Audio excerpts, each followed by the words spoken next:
Now, what made the British give independence to the Kenyans? The fact is that we don't know whether the massive Kikuyu insurgency really made them give in to the nationalists. Okay? That the situation was becoming completely ungovernable, uncontrollable, and they decided then to rather hand over power to the nationalists, to Kenyatta and company. So what do you mean by insurgent? The uprising. Uprising. Yeah, this, the Kikuyu, the Mau Mau. Mau Mau. Okay. I mean, they, the Mau Mau were armed, with quote unquote traditional weapons and whatever firearms they could get. As I said, most of the victims were in the end black Africans. Very few white farmers were executed or so on. In 1963, Kenya got independence.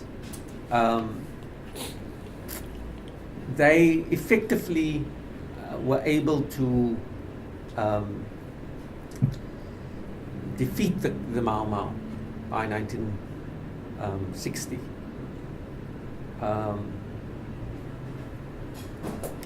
By that time, some handful of other ethnic groups had joined members of other ethnic groups had joined the Mau Mau.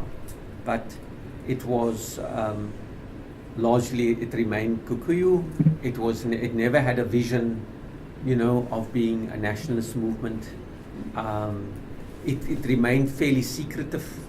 It had these initiation rituals, and it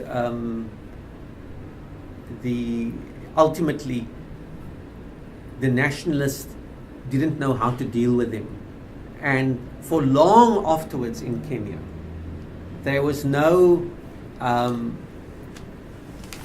integration of Mau Mau into the national history of Kenya. It was a very specific movement and a program of action amongst a specific group of people, so that the other ethnic groups and people not associated with it did not actually make use of the Mau Mau or the repression of the Mau Mau as an issue. Look, when reparations, there was nothing after independence. The whole identity of Mau Mau was suppressed.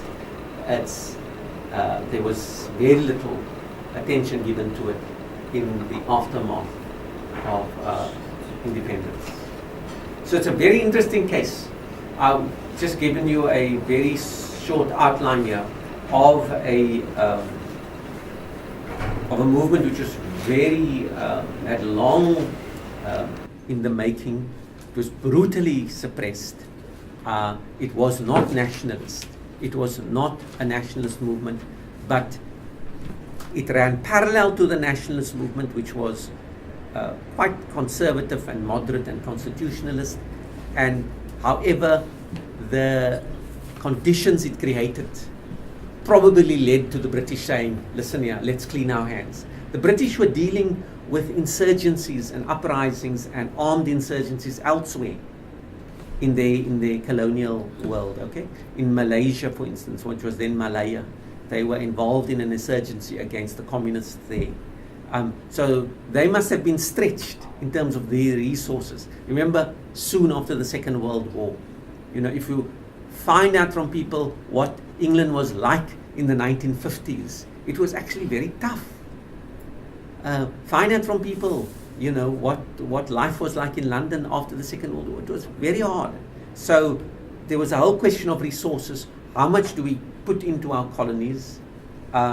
They were also thinking of the whole global situation with the end of the Second World War and the rise of the Soviet Union, the Cold War, the Iron Curtain, that when they saw these nationalist uprisings, they also saw there's a communist behind them. That these people may not be communists now, or they are, or if they're not, they will become communists.